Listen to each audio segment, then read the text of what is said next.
huéspedes ya estén haciendo sus heridos. Entonces, es importante que conozcan bien estas enfermedades. En la mediasis y la shigella-osis. Vamos a empezar hablando de la mediasis. La puerta pueden cerrar.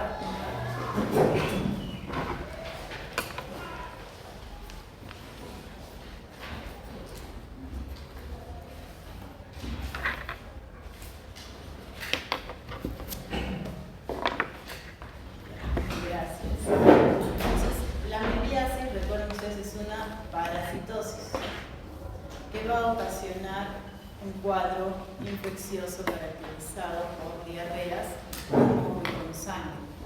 ¿Quién produce esta enfermedad parasitaria? Es la ameba, que es un protozoario.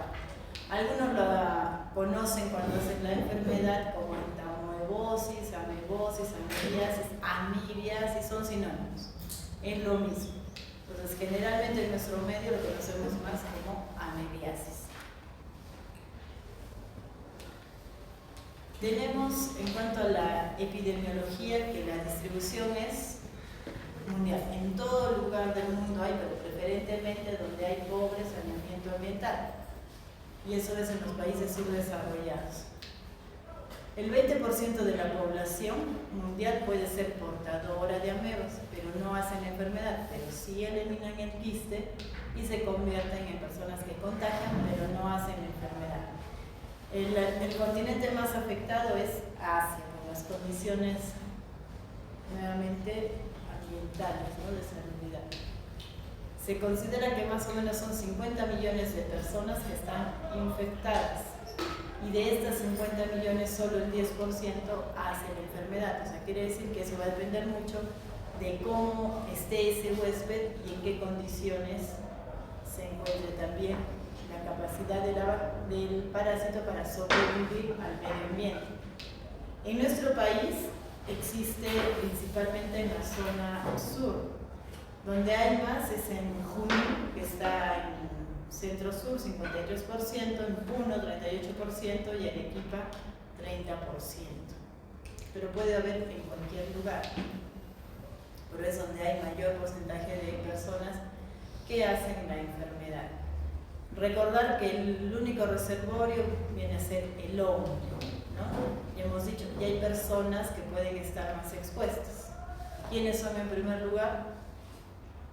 Los viajeros, porque vienen de otros sitios. Los turistas generalmente pueden hacer este tipo de infecciones porque en otros países se toma el agua de la calle, porque es agua que tiene todos los requerimientos para ser el agua potable y con características para beberla. En nuestro medio no. Entonces, los viajeros son los que principalmente suelen hacer las infecciones. Hay otras poblaciones, sí, los que viven en residencias, que pueden ser los niños que están en albergues, adultos mayores que viven en albergues, ¿no? También se ha visto que esta enfermedad está siendo un poco más frecuente en los hombres homosexuales. Tenemos dos tipos de amebas: las amebas que son patógenas y amebas que no son patógenas. Las no patógenas son estas: la Entamoeba coli, el Tolimax nana y la Entamoeba fragilis. Entonces, esto recuerden, porque estas amebas no causan enfermedad, no nos van a ocasionar infección, pero sin embargo, cuando ustedes piden un examen de ese subparasitológico, a veces te informan como quistes de Entamoeba coli, quistes de Tolimax nana, y a veces el paciente está con un cuadro de diarreas. Entonces dices, ¿lo trato o no lo trato? Esa es la pregunta. Entonces, sabemos que no es patógeno, pero si encontramos, no tendríamos por qué dar un antibiótico, bastaría con hidratar y mejorar la flora intestinal para que el paciente se recupere, ¿no? Entonces, estas amebas no necesitan usar un antibiótico. Las amebas patógenas son dos: la Entamoeba histolítica y la Entamoeba dispar, que tienen características muy parecidas, pero en nuestro medio sí tenemos Entamoeba histolítica. La dispar casi no existe, ¿no? Hay en otros países que sí es frecuente este Entamoeba dispar, por eso es que la que vamos a hablar es de la Entamoeba histolítica. Entonces, como en toda patogenia, hay factores del huésped, del parásito parásito y del ambiente. Los factores del huésped tienen que ver mucho con el polimorfismo genético que tiene cada persona, con el estado de salud que tiene cada persona, y lo que se ha visto últimamente es la microbiota intestinal. ¿Han escuchado ustedes? La microbiota intestinal está muy relacionada a todas las enfermedades. La microbiota intestinal, ¿pueden tener dos personas la misma microbiota? No, es individual. Ni siquiera los hermanos gemelos pueden tener la misma microbiota. Y parte mucho porque esta microbiota se forma desde que nacemos, ¿no? Entonces, desde que nacemos, por eso es importante cómo vamos a iniciar la alimentación cuando el bebé recién nace, ¿no? Entonces, la importancia de la lactancia materna para tener una buena microbiota intestinal. Y tenemos también los factores del parásito, que tienen también, el parásito también tiene su genotipo, tiene una capacidad de adherencia y de producir lectina, que van a determinar que ocasione citotoxicidad. Hay factores del ambiente, que viene a ser el clima, donde pueda desarrollarse este parásito, ¿no? Entonces, eso hay que tener en cuenta. ¿Qué características tiene la entamoeba? Este es uno de los ciclos más sencillos que tienen en todas las infecciones. Tiene solo dos formas, la forma de trofozoito y la forma de quiste. La forma de trofozoito es la forma móvil, es la forma que causa daño, y la forma de quiste es la que elimina en las heces la persona y es la que infecta. Pero la que causa el daño es la forma de trofozoito. Entonces, en las heces se elimina este quiste que tiene estas características.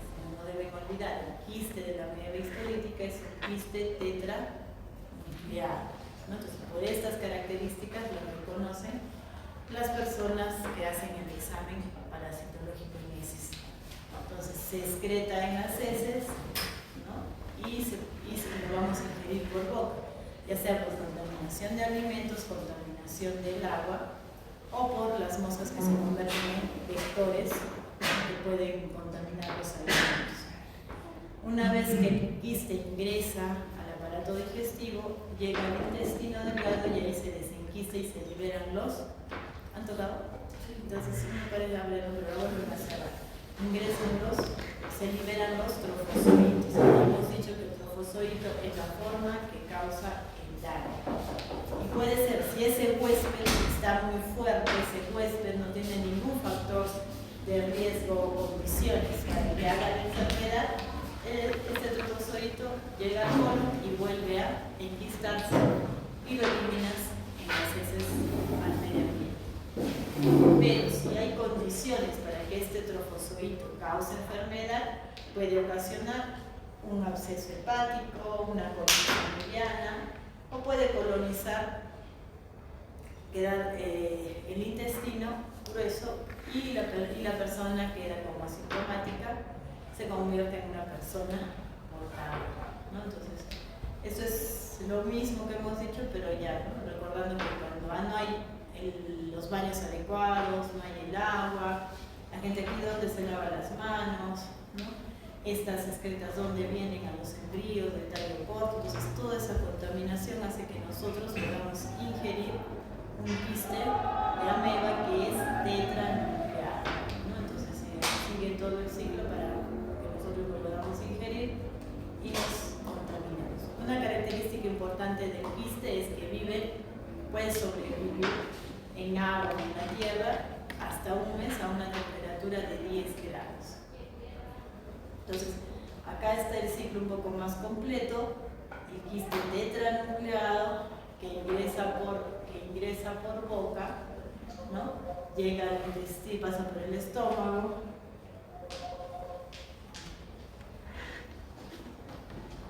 llega al intestino delgado, ahí se liberan los trofozoitos y que pueden pasar directo al tubo digestivo grueso, ¿no? Las zonas donde más se ubican es a nivel del colon, que es acá en el nivel del colon ascendente. Y también puede ser acá en el colon sigmoide, pero sobre todo es en el colon ascendente, ¿no? Entonces, ahí o lo colonizan y ahí viven cómodamente y felices y la persona elimina y contagia a otros, o pueden, o lo eliminas por completo, o causas la enfermedad, que lo más clásico es una enfermedad disentérica del tubo digestivo grueso, ¿no? Entonces va a ser deposiciones con moco y con sangre, y que va a ocasionar cuadros de deshidratación. Pero también puede darte las formas extraintestinales, cuando hay condiciones, un huésped que tenga defensas bajas por alguna razón. Y lo que va a hacer, pues, afectarte el órgano que más comúnmente se afecta es hígado, pero también puede ser pulmón, puede ser cerebro y cualquier otro órgano. Entonces, ese es el ciclo, todo lo que puede ocurrir una vez que ingresa al hombre, ¿no? Lo que es el hombre. Y el hombre siempre va a eliminar por las heces los quistes, ¿no? Sigue todo su proceso y nuevamente pues ingresan los quistes por boca, una vez que contaminan la tierra, contaminan alimentos, contaminan agua. Entonces esto es para recordar que hay muchas personas que no hacen la enfermedad, están infectados pero no hacen la enfermedad y pueden convertirse en portadores sanos permanentes o en algún momento pasar a ser no solo ya una infección asintomática, sino suelen desarrollar una infección sintomática, ¿no? Que va a ser la amebiasis o enfermedad amebiana. Entonces los portadores pueden ser sanos permanentes o pueden ser transitoриos. Entonces hemos dicho, la amebiasis puede ser, y es lo más frecuente, un cuadro de amebiasis intestinal clásico, o puede ser una enfermedad extraintestinal, pero lo más común es una enfermedad intestinal clásica. La extraintestinal suele ocurrir en personas que tienen alguna condición, sobre todo cuando hay un compromiso de la inmunidad. Entonces, el cuadro clínico clásico es diarreas con moco y con sangre, que se va a acompañar de dolor cólico moderado. Las características de la deposición es que hay bastante moco y en las heces se ve muy poco, más es el moco. La cantidad es poca de las heces, más que todo es el moco y la sangre. Puede haber fiebre y hay una condición, es que hay mucho tenesmo. La persona evacúa y sigue con las ganas de evacuar y hasta que puja y puja, quiere evacuar y ya no tiene más que evacuar. Entonces, ese tenesmo los puede llevar a que desarrollen un prolapso rectal. Los niños son los que más frecuentemente desarrollan esta infección y es clásico, ¿no? La diarrea con moco y con sangre. ¿Y cuál es la complicación más importante de todo este cuadro? La deshidratación. Entonces, siempre que hay un paciente con diarreas, siempre va con deshidratación, generalmente. Por eso es que ustedes cuando ponen el diagnóstico, paciente que está 5 días con diarreas con moco y con sangre, de repente puede tener vómitos, dependiendo, porque solo tenga diarreas con moco y con sangre, 5 días, 5 por día. Entonces son bastantes deposiciones. Ese niño que va a comer, ese niño pero no. Entonces los niños se deshidratan muy rápidamente. Entonces el diagnóstico será enfermedad diarreica aguda, disentérica, con deshidratación. Ahora, ¿cómo se da cuenta si el niño está deshidratado? ¿Quién me dice un síntoma de deshidratación? Síntomas. La sed, ¿no? El paciente normalmente uno no tiene sed, ¿no? A menos que te esté faltando agua. Entonces, la persona que manifiesta que tiene sed ya te está diciendo que probablemente está deshidratado. Tienes la evidencia de que hay pérdidas, ¿no? Ahora, ahí sí voy a los signos. Los signos es lo que van a hablar en el examen físico. ¿Cuáles son? Dijiste unos signos de pliegue, que eso lo vemos y lo podemos valorar más sobre todo en los niños, ¿no? En la gente joven, en los niños. ¿Qué otra cosa más? Las mucosas orales, ¿no? Eso tienen que acostumbrarse. Ahora que van ustedes a los hospitales, a la práctica, cuando revisen al paciente, vean bien para que se den cuenta cuando la mucosa está húmeda y cuando está seca, ¿no? Entonces, la sequedad de las mucosas. Otro signo de deshidratación. Tono ocular disminuido. El tono ocular disminuido, ¿no? Levántese 20 minutos. Otro signo más de deshidratación. Más severo, deshidrataciones severas.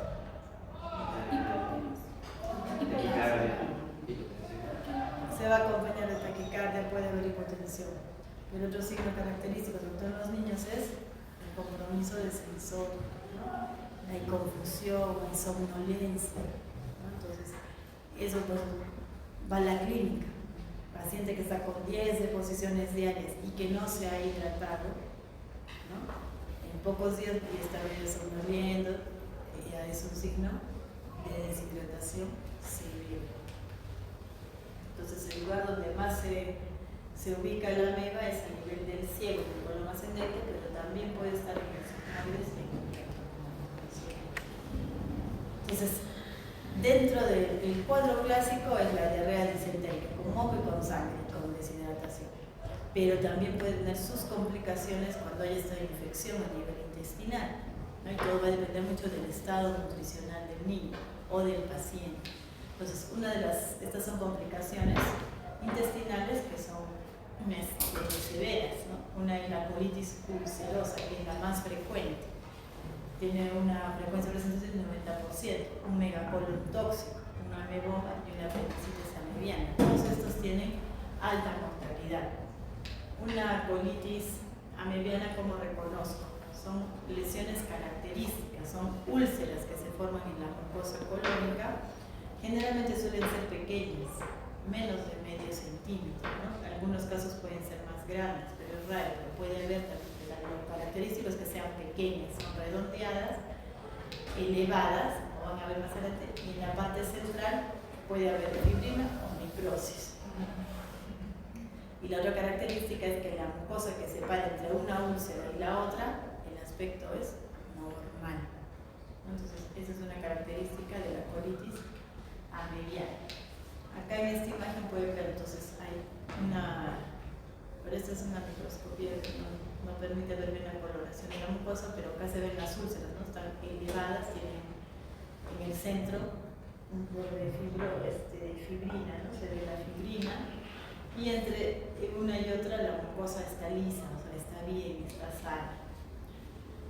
El otro cuadro es el colon tóxico, que se puede dar una vez cuando la colitis no se cura, no se corrige, te puede llevar a un colon tóxico por perforaciones, ¿no? Generalmente se da en personas desnutridas. Entonces el colon se distiende totalmente, hay un abombamiento de la pared abdominal y hay signos de peritonitis, ¿no? Entonces, pero hay ese antecedente de haber tenido amebiasis. Entonces podemos sospechar que el colon tóxico sea, pero algunas veces también no, porque los pacientes a veces vienen cuando ya están completamente mal. Entonces el hallazgo que es el colon tóxico es consecuencia de una ameba es durante el acto quirúrgico, por las características de las ulceraciones. La otra complicación es el ameboma, que es raro, pero se comporta como, se forma como una masa grande que puede adquirir hasta 30 centímetros. Y eso hace que se ocluya la luz del intestino, ¿no? Y eso va a hacer que se comporte como una obstrucción a nivel del colon y el paciente igual, ¿no? La distensión abdominal es asimétrica, no puede eliminar gases, entonces entran a la cirugía y encuentran el abdomen. También la mortalidad es alta. La apendicitis amebiana es rara, pero se ha visto algunos casos y también la mortalidad es alta. Pero la más alta es del colon tóxico, ¿no? Ahora, veamos las complicaciones extraintestinales. Estas ocurren por perforación, por diseminación o extensión en la piel. Eso puede ser en cualquier órgano, ¿no? Pero el más frecuente siempre es hígado. Entonces, el absceso hepático, los trofosoditos se van a diseminar vía autógena, principalmente en el lóbulo derecho hepático se encuentran los trofosoditos siempre a los bordes del absceso, y lo que van a observar es una distensión abdominal, ¿no? Una distensión abdominal, que es cuando ustedes ven siempre que un abdomen está distendido, tienen que hacer una palpación superficial, que es suave, no van a hacer presión, porque ustedes palpan un absceso profundo y se disemina y es cuadro más aparatoso para el paciente, ¿no? Entonces tratan de delimitar para ver si es que hay bordes o no hay bordes, ¿no? Entonces lo que van a notar ustedes va a ser como que está distendido y de repente crecido, pero va a dar la apariencia de que está crecido el hígado también, ¿no? Entonces podemos encontrar ello. No se nota porque el señor es de raza negrita, pero acá el abdomen superior está bien distendido, ¿no? Bien distendido, y al momento de palpar se ve como que se bordea, ¿no? Como tiene los bordes que son blandos, ¿no? O sea, la palpación es superficial, no podemos hacer una palpación profunda. Entonces, en la amebiasis hepática de los abscesos, y eso es así como se ve en una tomografía, se ve una imagen así media circunscrita, pero sus bordes no están bien definidos. Entonces va a haber fiebre, hepatomegalia, el dolor en el hipocondrio derecho. Cuando hay estos abscesos como están pegados al diafragma, lo que puede hacer es que ese lado el paciente hiperventila, ¿no? Porque un poco que hace de que la desinflamación en el diafragma se mueva menos con la respiración. Podemos ver la tumoración en forma visible o se puede palpar, ¿no? Y hay deformidad en el orden hepático. Esto puede ocurrir más frecuente también en los niños, ¿no? Ahora, y eso hemos visto un caso ahora, no sé quiénes han estado haciendo prácticas, hemos visto, pero no de un absceso, pero sí hemos visto de un quiste hidatídico. El absceso, o sea, el quiste hidatídico está ubicado, ¿no? en el borde hepático superior, ¿no? Y por la continuidad con del diafragma con la pleura, ese quiste es adrenado hacia la pleura, ¿no? Entonces ha tenido y se formó como era una comunicación, como una fístula que se hizo del quiste hepático hacia el pulmón, pero tuvo la ventaja que el paciente era joven, estaba bien nutrido, entonces el mismo organismo lo bloqueó, no le hizo un cuadro tóxico como hubiera podido ser. Pero es por esta continuidad que puede ocurrir que un absceso se disemine hacia el pulmón a través de la pleura. También hay casos de la amebiasis cutánea que se ha visto más en los homosexuales, y son lesiones ulcerosas que empiezan en la región perianal y que luego se extienden al resto del cuerpo, ¿no? Como si empiezan acá en la región perianal y luego pueden irse extendiendo a diferentes zonas, suelen ser grandes. El diagnóstico, ¿cómo hacemos el diagnóstico de una amebiasis? Este es el diagnóstico diferencial. Todo cuadro que produce diarrea con moco, con sangre, tenemos que pensar que pueden ser por estas bacterias, Shigella, Campylobacter o E. coli, la o puede ser una amebiasis. Vamos a ver que en Shigella tiene ciertas características que te hacen pensar que puede ser más una shigellosis.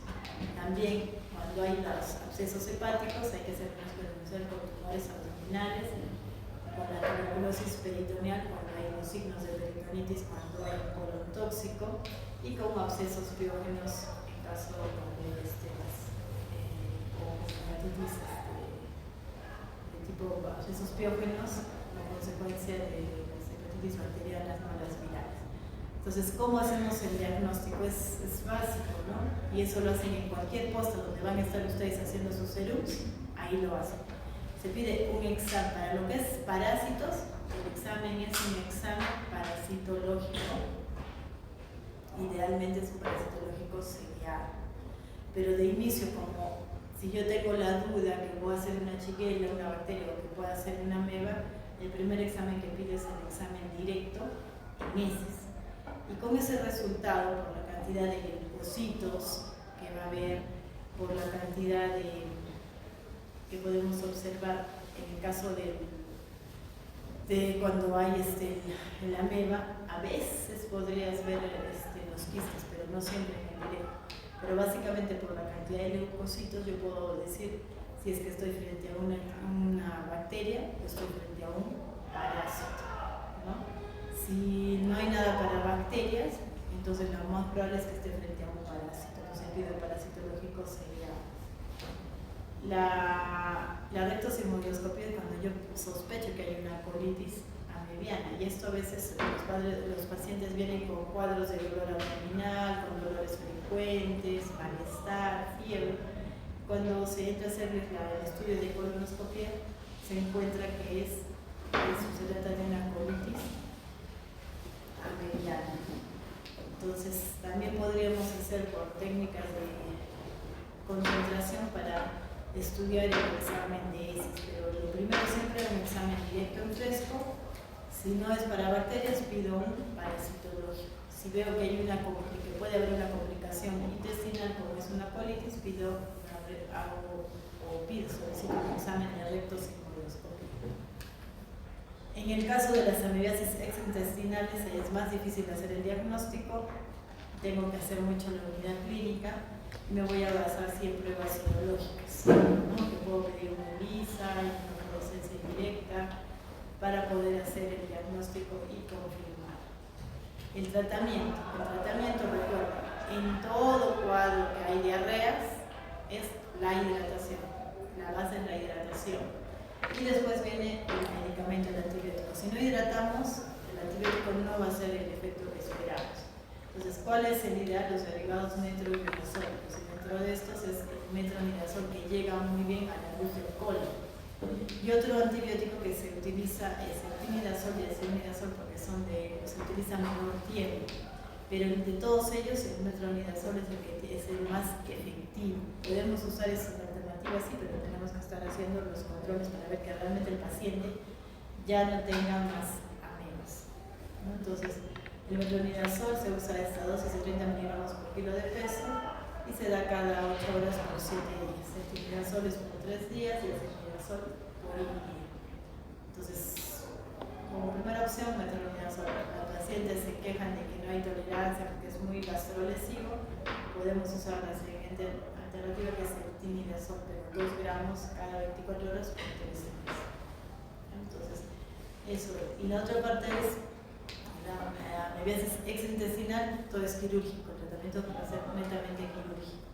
El pronóstico va a depender de las complicaciones. La mortalidad es alta cuando hay complicaciones tanto intestinales como extraintestinales. Y la prevención, lavado de manos y saneamiento vital adecuado, que es lo más importante. ¿Tienen alguna pregunta? Doctora, ¿de qué se genera una amibiasis extraintestinal? O sea, ¿de qué perfora? No, de las condiciones básicamente del huésped, sobre todo inmunológicas, de las condiciones nutricionales, ¿no? La nutrición va de la mano con lo inmunológico. Pues en quienes hemos visto esto y en qué población, por ejemplo, todas estas complicaciones se ven en poblaciones desnutridas de otros países, ¿no? Por eso es la foto de un estudio en los africanos, pacientes asiáticos desnutridos. También hemos tenido estas complicaciones en inmunosuprimidos por VIH también. Y doctora, ¿y en la piel cómo se manifiesta? Úlceras que no cierran, no te cierran como deben de cerrarse. Y por eso, claro, aparentemente no hay una causa para las úlceras, pero el paciente está con las diarreas. Pero tiene que tener, claro, pero tiene que haber siempre esas diarreas son moco y sangre. Porque a veces el paciente con VIH, por ejemplo, tiene periodos, ¿no? Que te hace diarreas, otros que está normal. En esos lapsos puede ser de que estas infecciones puedan diseminarse conforme van disminuyendo su cantidad de CD4 o va aumentando la carga viral. En los pacientes portadores no hay ningún síntoma como náusea, o sea, ¿quiénes manifiestan síntomas? No tienen generalmente mayor síntoma. A veces pueden tener sí cuadros socioocasionales de diarreas, pero que no hacen disentería. Son diarreas, a veces sin mocos, sin sangre, pero ocasionales. Suelen no tener manifestaciones. ¿Y cuando ya está diagnosticado el tratamiento es el mismo o es preventivo? El tratamiento sí va a ser el mismo. Es tratar de eliminar para que no contagie a otros. Necesito que en el examen directo de heces, a partir de los leucocitos, no sé si lo he entendido bien, se puede diferenciar entre si es Cuando hay bacterias vas a tener aumento de leucocitos en el examen directo de heces. Cuando hay parásitos, no, los leucocitos no se alteran, ya están normales. Porque eso es, cuando hagan laboratorio, cuando están haciendo laboratorio de químicos, pues ahí deben de pedir a los doctores que les muestren para ver cómo se ven los semen, no sé si habrán hecho, pero cómo se ve el examen de heces, ¿no? Una infección bacteriana y una parasitaria. Entonces, eso se les va a quedar igual, no lo van a olvidar. Entonces, vamos a seguir con la otra clase. No es otra clase, sino el otro tema.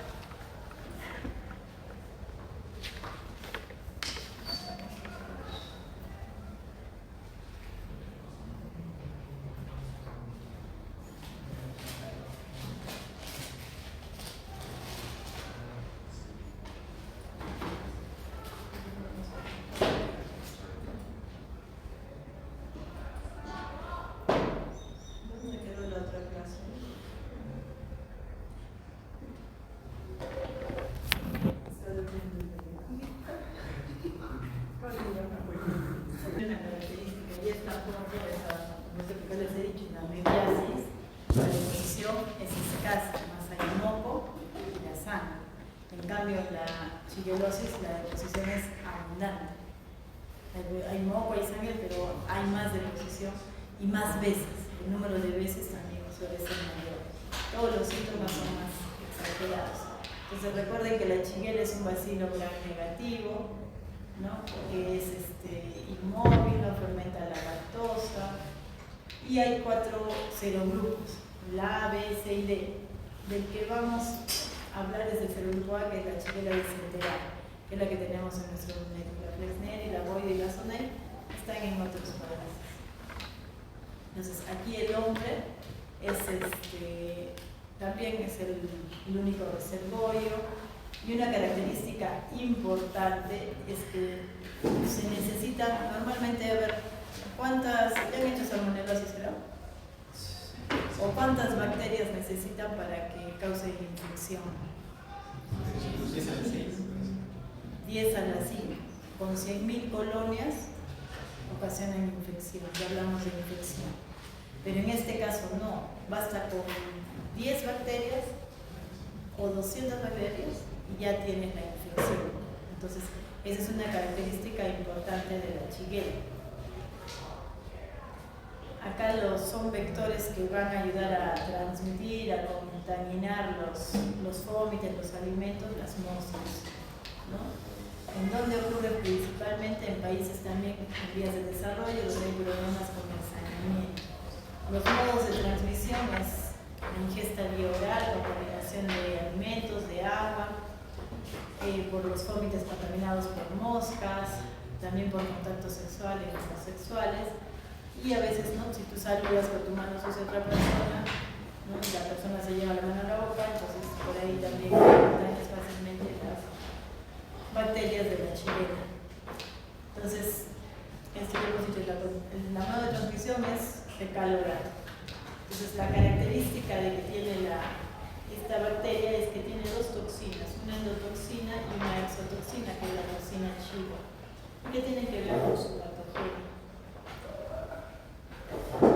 En algunos casos, cuando hay un huésped así muy fuerte, que está muy inmunocompetente, la shigellosis puede autolimitarse en pocos días. Eso puede pasar, pero generalmente suele ocasionar la infección, pero sí podría autolimitarse más o menos en 7 días, en caso que no te produzca mucho malestar, entonces no necesitarías un antibiótico, pero en todos los casos que no, eso es la teoría, porque en todos los casos que nosotros hemos visto, pacientes con infección por shigellosis, el malestar, el cuadro clínico es tan aparatoso, la deshidratación es tan severa que sí amerita el uso de antibióticos. En general, todas las bacterias van a necesitar el uso de antibióticos. Entonces, hay factores dentro de la patogenia que son de virulencia y las toxinas que tiene por sí la bacteria que ocasionan su patogenicidad. Entonces, los factores de virulencia están determinados por sus genes, que son los cromosómicos y los plásmicos, y también tenemos atributos de su virulencia a las toxinas, a la endotoxina, a la exotoxina, que es la toxina chiga, y atributos de su virulencia a su invasividad, la capacidad de invadir la mucosa colónica al ocasionar muerte en las células y a la capacidad que tienen las toxinas también de ocasionar daño. En su estructura tiene un antígeno O y tiene un antígeno capsular K, que estos son los factores que le van a dar esa fuerza, esa virulencia, esa capacidad de virulencia para que con tan pocas bacterias puedan ocasionar enfermedad. Entonces, la endotoxina solo lo que hace es irritar la pared intestinal, pero la exotoxina es la que produce el cuadro de diarrea. Por la exotoxina se produce el cuadro de diarrea. Y el cuadro de disentería, el moco y la sangre, se ocasiona no por las toxinas, sino en sí es por la invasión, la que la bacteria invade las células a nivel del colon, y eso va a ocasionar que haya sangre, haya moco y haya pus, ¿no? Entonces, las toxinas ocasionan la diarrea, el moco y la sangre porque invaden a la mucosa colónica estas bacterias de la Shigella. Entonces, el hombre es el único reservorio, tiene la transmisibilidad es muy elevada, no hay vacunas efectivas para que te protejan de infectarte con Shigella, y hay bastantes cepas resistentes. Entonces, es un repaso de lo que hemos dicho, no basta con 10 bacterias o 200 bacterias para ocasionar enfermedad, pero 10 pueden ocasionar enfermedad. Al inicio los gérmenes llegan al intestino delgado, ahí liberan la toxina y producen la diarrea líquida, es en la primera fase. Y en la segunda fase, una vez que acá tenemos la Shigella, acá vemos cómo va penetrando a la célula de la mucosa colónica, se activa todo el sistema de inflamación, hay activación de macrófagos, hay activación de interleucina, la 8, la 1, ¿no? Y finalmente se ve cómo queda, con todo ese proceso inflamatorio se produce la apoptosis celular. Entonces todo esto es lo que va a ocasionar, es la capacidad de invasión, lo que va a ocasionar que haya el sangre y el moco en la deposición. Entonces puede formar también microabscesos y microulceraciones a nivel de la mucosa colónica. Se recubre por una pseudomembrana cada una de esas ulceraciones. Y aquí la característica no es que en la ameba es entre una y otra úlcera hay tejido sano, aquí no. Tanto entre una úlcera y otra se ve que la mucosa está bien inflamada, ¿no? Recordar que los microorganismos no pasan a la sangre, ¿no? La bacteria no pasa a la sangre. Entonces, no sé si se logra ver, entonces la luz me ayuda, pero esta es una mucosa bien inflamada, ¿no? Acá tienes la mucosa sana, acá se ve mejor, ¿no? Una mucosa inflamada y una mucosa sana. El periodo de incubación es rápido, 1 a 2 días, 2 a 4 días. Las evacuaciones son tremendas, pueden pasar de 10 por día y son abundantes. Y en los 4 o 8 días ya empiezan a ceder los síntomas. El cuadro típico, lo que les he dicho, ¿no? Hay un dolor abdominal también que es molesto, es tipo cólico, y la fiebre es bastante alta comparada con la liviana, que también hay fiebre, pero no es tan alta. La diarrea al inicio puede ser acuosa y después del segundo o tercer día ya hay moco y ya hay sangre.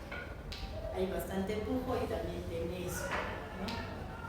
Y el cuadro del paciente es un cuadro de malestar general, es intenso, el paciente está en la cama, con dolor de cabeza, ahí se acompaña crisis de vómitos, ¿no? El paciente se la pasa acá en terapia, está todo el día en el baño, porque las evaluaciones son muy aparatosas.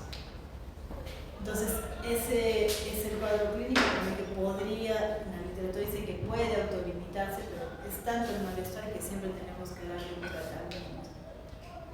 La población más afectada, niños y ancianos, ¿no? Y la complicación, la deshidratación. Y cuando hay deshidratación severa se puede acompañar de una insuficiencia renal, de acidosis metabólica y muerte, ¿no? El diagnóstico también es como muestras en heces, un examen de heces directo, como es una bacteria, yo puedo pedir un coprocultivo.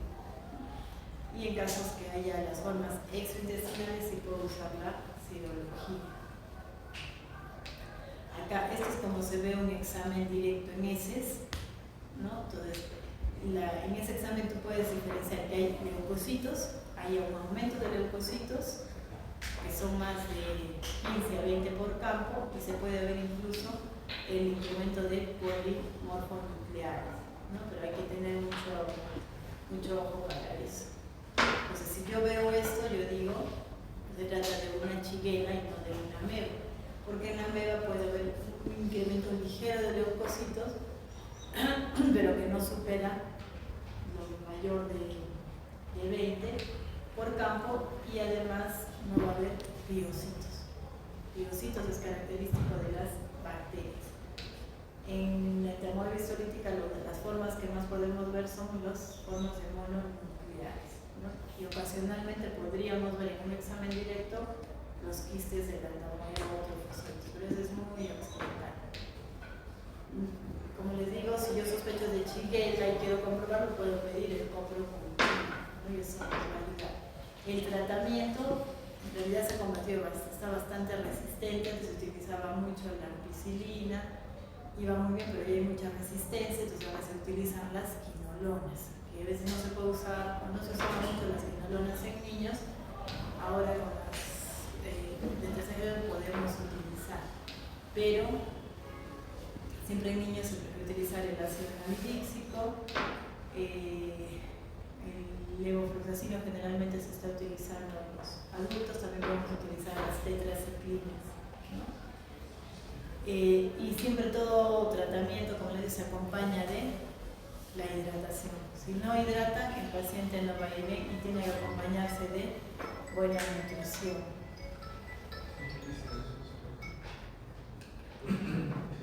La prevención es el lavado de manos.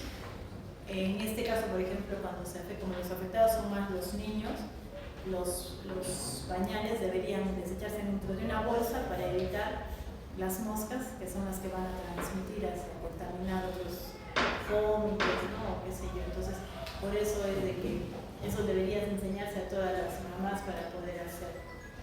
El lavado de manos es básico, y el consumo, pues, de verduras. Ustedes que están todo el tiempo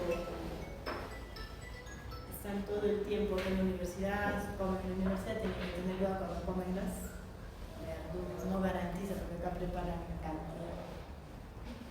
Entonces, no sé si tienen alguna pregunta sobre shigellosis.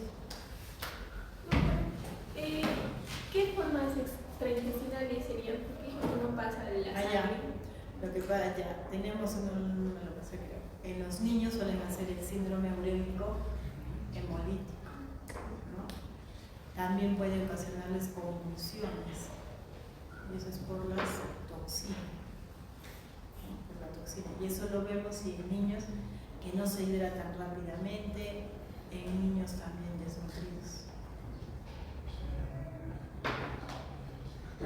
Debido a que este cuadro es más complicado en el caso de las heces o vómitos, ¿cómo es la hidratación?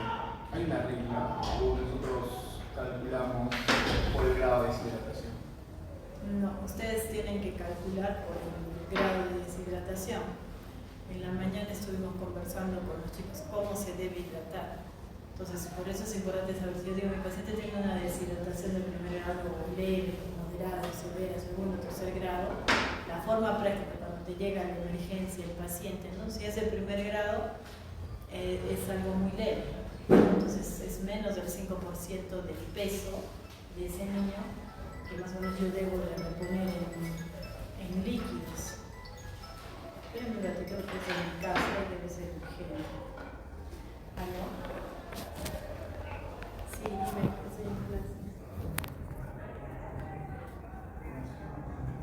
Ustedes dicen, por ejemplo, que es un paciente que, lo que les decía a sus compañeros, ¿no? Si solo tiene síntomas, es que la deshidratación es leve. Entonces, calcúlenle, a ver, 60 kilos es el estándar de las personas. El 5% de 60, ¿cuánto es? ¿Cuánto es? 3 litros. Entonces, lo que tendrían que reponer en esa persona es 3 litros. Si fuera el 10%,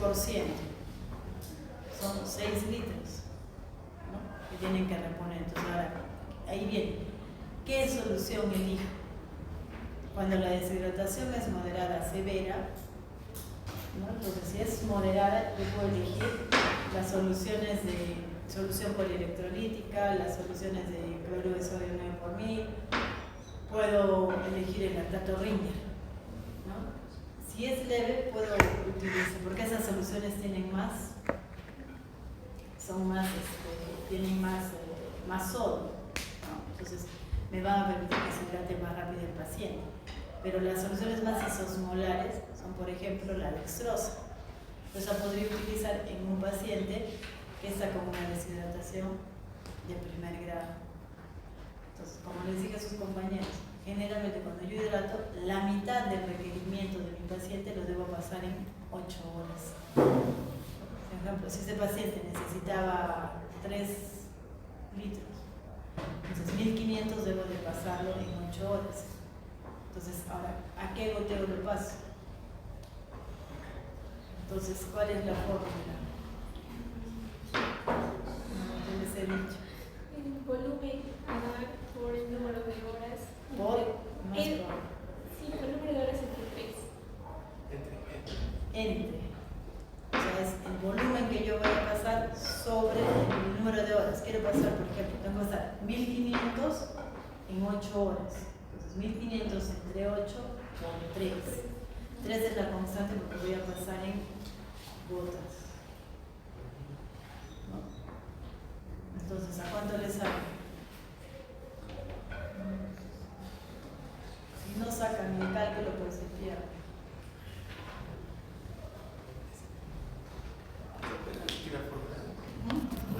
El volumen sobre el número de horas a pasar multiplicado por 3.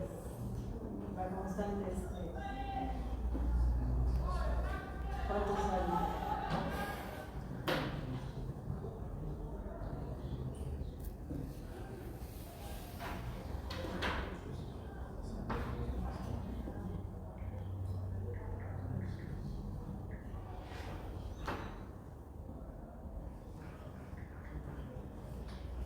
¿Cuánto les sale? Les están perdidos. ¿Por qué? ¿Por qué no han sacado todo el cálculo?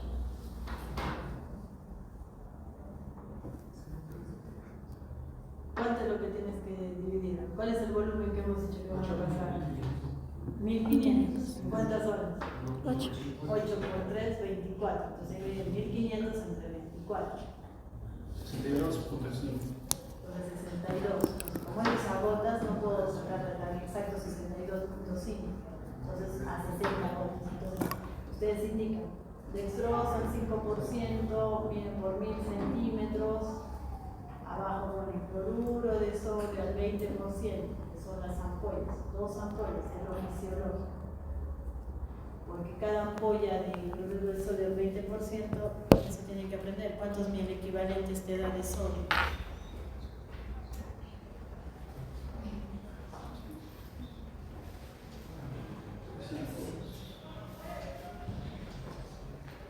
Entonces, hay algunas ampollas que tenemos en el mercado, generalmente son de de 72 equivalentes y hay otros de 68. Entonces más o menos se da 144 equivalentes en tres conversación, pues que se acerca a lo más fisiológico, ¿no? Entonces por eso de extravasa 5% 1000 centímetros abajo, cloruro de sodio 20%, 2 ampollas, le hacen una llave, ¿no? Entonces, ¿a cuánto va a pasar? Entonces, ahí pone, ¿no? En las primeras 8 horas a 60 gotas. Entonces, usted ya sabe que eso es porque va a pasar en 1500. En las siguientes horas, ¿a cuánto van a pasar? Son 16 horas que te quedan. 16 por 3, 48. Entonces, 1500 entre 48, ¿cuánto es? 30. Entonces pasar a 60 gotas las primeras 8 horas y luego continuará 30 gotas por minuto. Entonces están garantizando los 3 litros que necesita el paciente. Esa es la forma más rápida, ¿no? Pero si quiero ser más exacto, tengo que saber cuál es el requerimiento basal de líquidos de una persona. Por peso. No, tu requerimiento no es igual que el de tu compañero. 30 cc 2 kilos de peso. Entonces ese es tu requerimiento basal.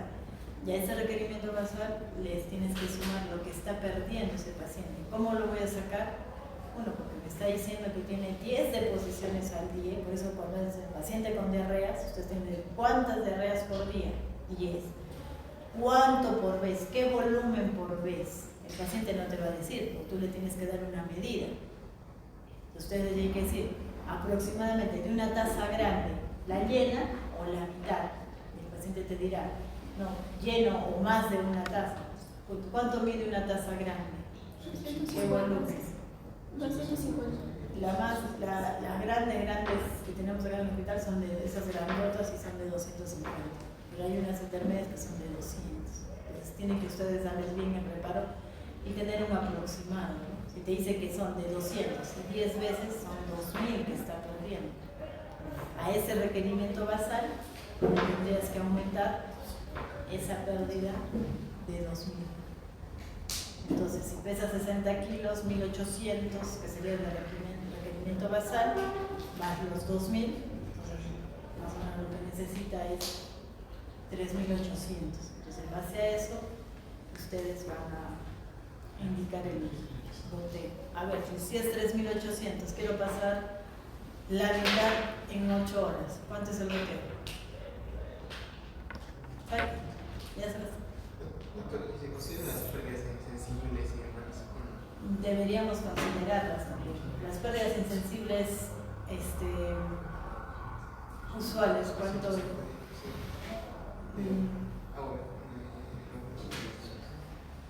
Más o menos es de 10 a 12 por kilo de peso, ¿no? Entonces 60 kilos son 600. Las pérdidas normales. Pero hay pérdidas adicionales. Cuando estás con fiebre, por cada grado de temperatura te aumenta la pérdida 150. La frecuencia respiratoria, ¿hasta cuánto es lo normal? Hasta 20. Si por cada 5 respiraciones por arriba de 20, aumento 100. Cuando hay sudor, si el sudor solo moja la cabeza, aumento 100, 150. Si el sudor moja mi espalda, le aumento 300. Pero si el sudor moja la cama, aumento 450. ¿No? Son las pérdidas adicionales. Entonces todo eso sumaría para yo poder corregir.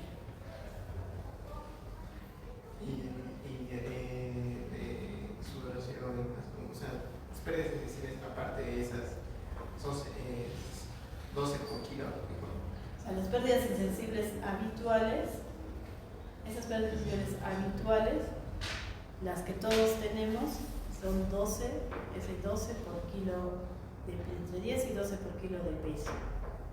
Pero se supone que en tu requerimiento basal está considerada esas pérdidas. Lo que tienes que adicionar son las pérdidas adicionales. O sea, cuando tienes fiebre, cuando estás con taquimia, cuando estás con sudoración, ¿no? Y todo lo que demás sea pérdida, vómitos, diarrea, todo eso.